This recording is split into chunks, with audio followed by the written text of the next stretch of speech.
Si tomas pintura verde y la aplicas a las ramas secas de un árbol muerto... Claro, un árbol en pleno invierno. Exacto, en pleno invierno. Y le dices a todos, miren, está vivo. Pues cualquiera se daría cuenta del engaño. Sabemos que la verdadera vida, o sea, la savia, fluye desde una raíz profunda mucho antes de que podamos ver la primera hoja. Sí, totalmente. Sin embargo, hacemos esto con nuestras propias vidas todos los días. Tratamos de arreglar el exterior para simular una vitalidad que en el fondo no poseemos. Bienvenidos a El Debate, nuestro espacio de diálogo intelectual y análisis profundo sobre los textos que moldean nuestra comprensión. Y si alguien te intenta vender ese árbol pintado como si fuera un manzano fértil, bueno, te están estafando. Te están robando, claro. Porque cuando estás en el campo, no te conformas con la pintura, exiges ver la fruta real. Buscas ese peso en la rama que te demuestra que la vida no es una mera ilusión óptica, ¿verdad? Sino algo tangible. Y es precisamente en esa tensión donde nos vamos a sumergir hoy. Nos trasladamos al desierto de Judea, específicamente al capítulo 3 del Evangelio de Mateo. Nos encontramos con una figura que, francamente, rompe todos los esquemas, que es Juan el Bautista. Un personaje fascinante. Fascinante y directo. El texto nos presenta a un hombre con un mensaje sin filtros y, para ser honestos, profundamente incómodo. La escena es que hay multitudes yendo al río Jordán para ser bautizadas y confesar sus pecados, incluyendo a la élite religiosa. Los fariseos y los saduceos, hombres que representaban la cumbre de lo que hoy llamaríamos la moralidad intachable. La gente perfecta. Sí, la gente perfecta. Conocían la ley al derecho y al revés, la enseñaban, y ante los ojos de su sociedad sus ramas estaban repletas de esa pintura verde de la que hablabas. Pero Juan atraviesa esa fachada pública con una exigencia implacable. Y esto nos empuja a la gran pregunta que vamos a explorar hoy. Cuando leemos este llamado de Juan el Bautista en Mateo 3, ¿de qué se trata realmente? Ajá. Es el anuncio de una realidad divina que irrumpe y transforma orgánicamente nuestro interior, donde las acciones externas son solo la consecuencia de que Dios operó primero. Yo estoy convencida de esa postura. La gracia y la iniciativa divina son absolutas. Bueno, lo abordo desde un ángulo distinto. Yo voy a plantearte la otra cara de la moneda. Argumentaré que el texto subraya de manera innegable la responsabilidad activa del ser humano. Ok. Que no estamos frente a una transformación mística y pasiva, sino ante un ultimátum que exige una acción radical, comprobable y dolorosa para alinearnos verdaderamente con Dios. Me parece un punto de partida excelente. Para sostener mi postura de que el texto enfatiza la irrupción ineludible del reino de los cielos, creo que tenemos que mirar la causalidad en el versículo 2. Juan dice, arrepiéntanse porque el reino de los cielos se ha acercado. Fíjate en el orden. Exacto, fíjate en el orden. El arrepentimiento no es un mecanismo, no es una palanca humana que jalamos para atraer a Dios o para convencernos de que merecemos su favor. Entiendo. La llegada del rey es el evento sísmico. El arrepentimiento es solo la onda expansiva. Entiendo la belleza de esa idea, de que Dios da el primer paso. Pero si nos quedamos solo con la proclamación de la llegada del reino, vaciamos el texto de su peso ético. ¿Por qué lo dices? Porque Juan no está en el desierto dando una charla motivacional sobre cómo Dios nos renueva por dentro. El ancla de su argumento, la razón por la que choca tan fuerte contra estos líderes religiosos, está unos versículos más adelante cuando les dice, produzcan pues frutos de digno arrepentimiento. Claro, les exige frutos. Exacto. Y un fruto es evidencia. Juan está confrontando a personas que se creían seguras simplemente por su herencia histórica o por sus buenas intenciones. Sí. El material que analizamos es muy claro. El arrepentimiento no es simplemente sentir culpa, es dar un giro real en nuestra vida. Y un giro implica alterar tu trayectoria física y medible en el mundo. Pero si el arrepentimiento fuera solo este proceso interno que te ocurre pasivamente porque Dios se acercó, entonces la orden directa de producir perdería todo su sentido. Ahí es donde te detengo porque creo que la misma palabra producir nos da la clave si miramos la metáfora completa. Volvamos al árbol. A ver. Un manzano no se despierta por la mañana, aprieta los puños y hace un esfuerzo consciente y angustioso por fabricar una manzana. No, claro que no. El fruto no es el resultado de la fuerza de voluntad del árbol. El fruto es simplemente la evidencia inevitable de la savia que corre por dentro. Ajá. La advertencia a los líderes religiosos es tan incisiva porque intentaban clavar manzanas frescas en ramas muertas. Al decirles, produzcan frutos, Juan expone que están podridos en su raíz. La ironía aquí es devastadora. Lo siento, pero no me convence esa línea de razonamiento. Déjame decirte por qué. Adelante. Forzar la metáfora botánica a ese extremo nos mete en un callejón sin salida. Juan le está hablando a seres humanos con voluntad, no a ficciones de madera. La gramática aquí es un imperativo activo. Sí, es un mandato. Cuando en los textos antiguos un profeta da una orden ética, asume que quien escucha tiene la capacidad y la responsabilidad de obedecer. Si asumimos que los fariseos son simplemente víctimas de su propia naturaleza, de que su savia está mal y no pueden hacer nada, la advertencia se vuelve absurda, casi sádica, te diría. ¿Por qué sádica? Porque, ¿qué sentido tiene advertirle a un árbol muerto sobre un hacha si no tiene capacidad para cambiar? Juan les advierte precisamente porque su inacción es una elección. Se han acomodado en su rutina religiosa. Ya. Dar ese giro real del que hablé el texto no ocurre mágicamente mientras duermen. Requiere el ejercicio doloroso de la voluntad para dejar el orgullo y actuar de forma distinta. A ver, tengo que admitir que aquí el texto me crea un cortocircuito y me gustaría escuchar tu perspectiva sobre el contexto. Si asumimos por un momento que estos líderes religiosos tienen la capacidad de hacer este cambio, Ajá. ¿por qué Juan les da un ultimátum tan físico como el bautismo? ¿Qué significaba realmente para un fariseo meterse a ese río? Porque hoy lo vemos como un rito de domingo, pero asumo que en esa época era otra cosa. Qué buen punto traes a la mesa, porque entender el mecanismo histórico del bautismo lo cambia todo. En el primer siglo, los judíos no se bautizaban a sí mismos. Ok. El bautismo era un rito de purificación reservado para los gentiles, los extranjeros que querían convertirse al judaísmo. Era una forma de decir, soy impuro, necesito lavar mi historia y empezar de cero. O sea, decirle a un fariseo que se bautice era básicamente un insulto social. Totalmente, Juan les estaba diciendo a las máximas autoridades morales de Israel, ustedes están tan lejos de Dios como los paganos de afuera.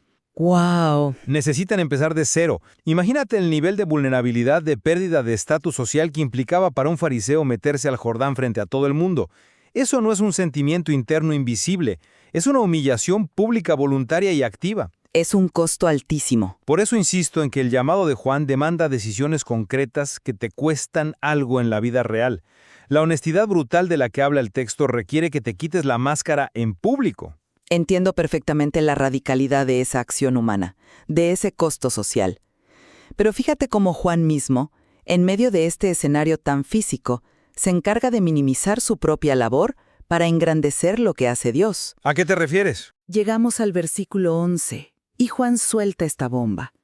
Yo a la verdad los bautizo en agua, pero el que viene después de mí los bautizará en el Espíritu Santo y fuego. Sí. Si el centro del asunto fuera nuestro esfuerzo, nuestra humillación pública o nuestra voluntad, ¿por qué contrastarlo tan drásticamente? Ese es un punto fascinante, aunque yo lo formularía de otra manera. A ver, Tú dices que lo minimiza. sí, en que el bautismo de Juan, esa inmersión en agua, es el límite máximo de lo que el ser humano puede hacer.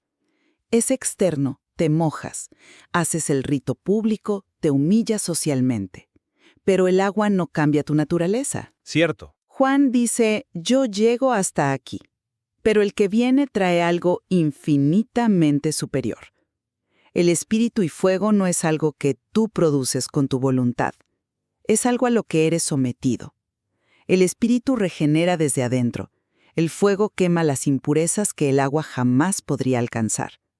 Eso me dice que la transformación genuina es una prerrogativa exclusiva de la intervención de Dios. Ese contraste que haces entre el agua externa y el fuego interno es brillante, pero creo que estás omitiendo un detalle crucial sobre cómo funciona el fuego en el contexto agrícola de este pasaje. ¿Cuál detalle? Juan no habla del fuego solo como una limpieza suave del alma. Habla del fuego que separa el trigo de la paja. Ah, el fuego del juicio. Exactamente. El fuego no reemplaza la acción humana, evalúa la autenticidad de esa acción.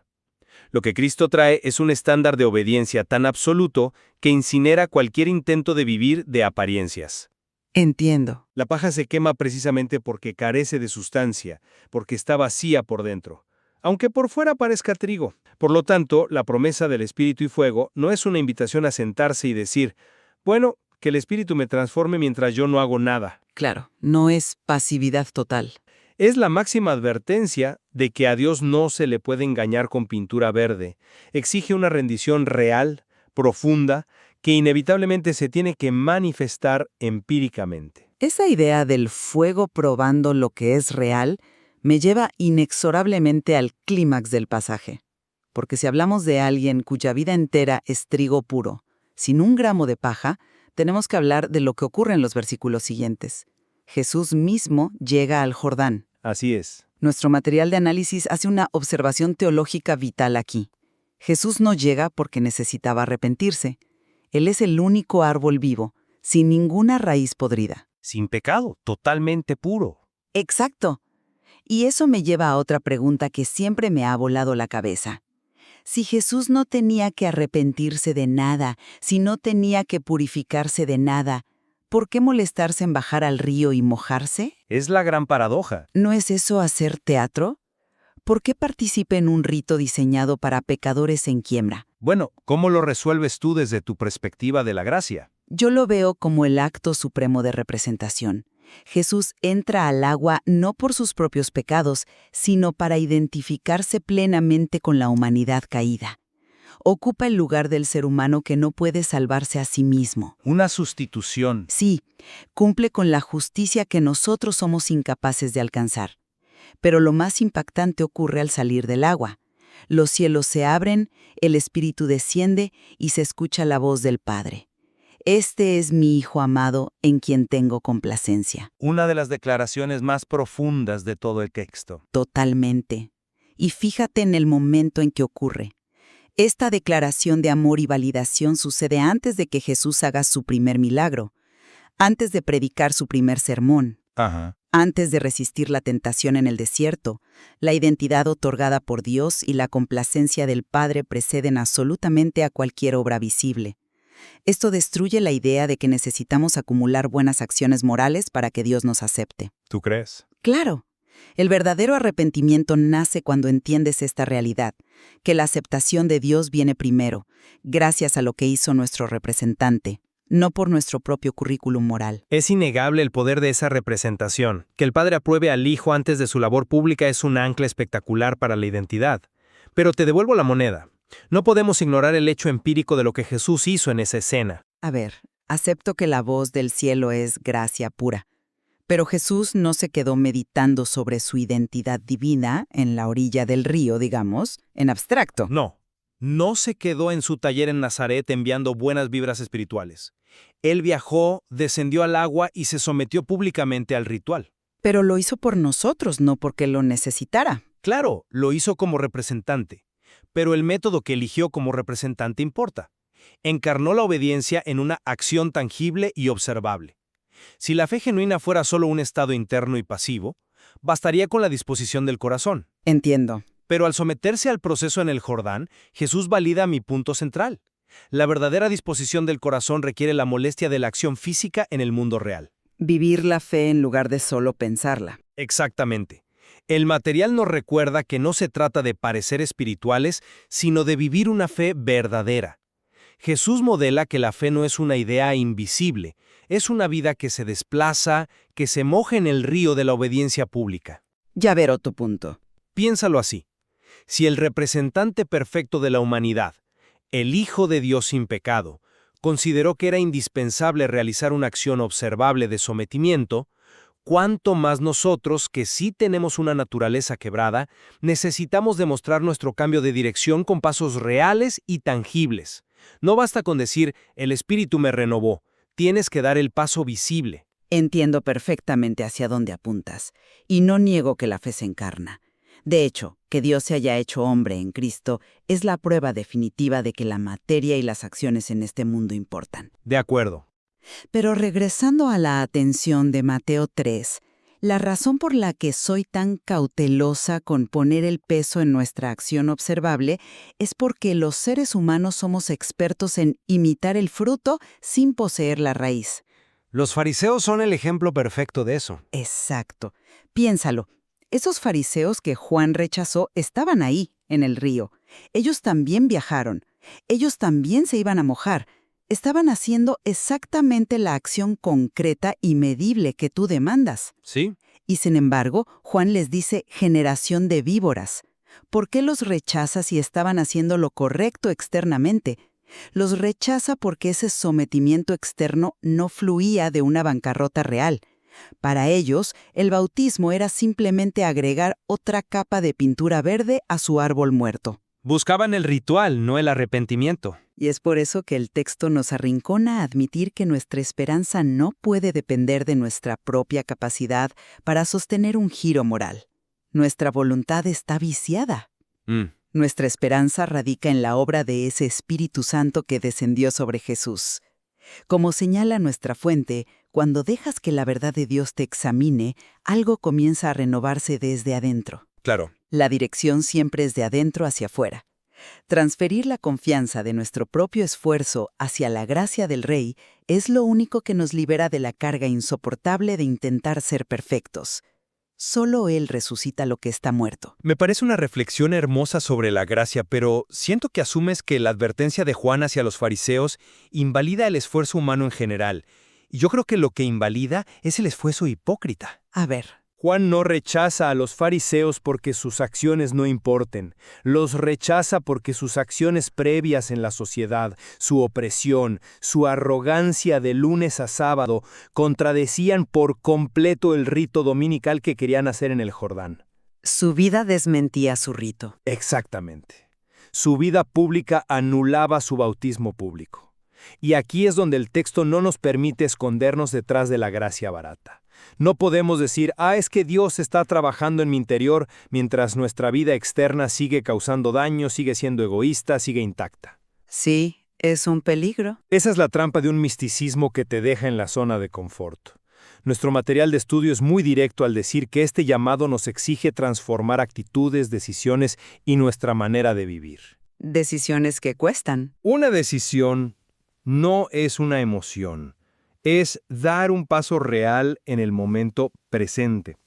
Mateo 3 es un espejo que nos obliga a una honestidad brutal frente a la santidad de Dios.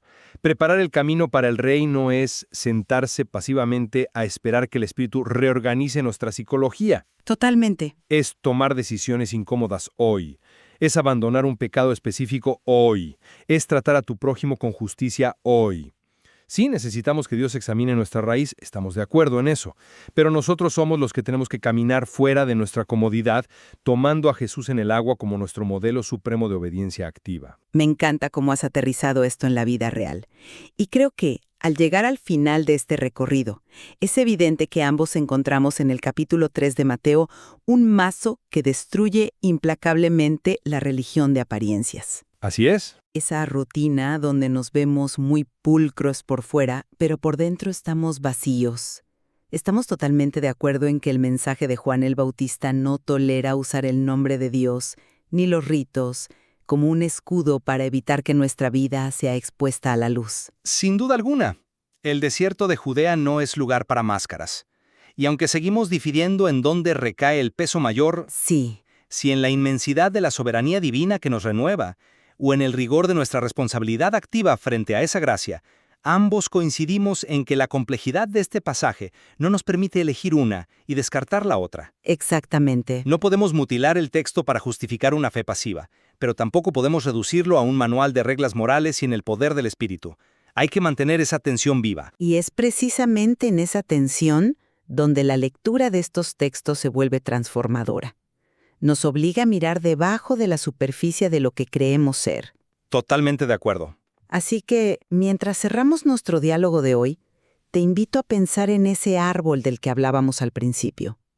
Si hoy caminaras por un huerto invernal y examinaras las ramas de tu propia vida, ¿estarías simplemente admirando el verde brillante de una pintura cuidadosamente aplicada por tus propias manos para que los demás te aplaudan? Qué buena pregunta. ¿O estarías dispuesto al doloroso y liberador proceso de someter tus raíces secas a la única fuente que es verdaderamente capaz de hacer brotar savia nueva? Nos vemos en el próximo debate.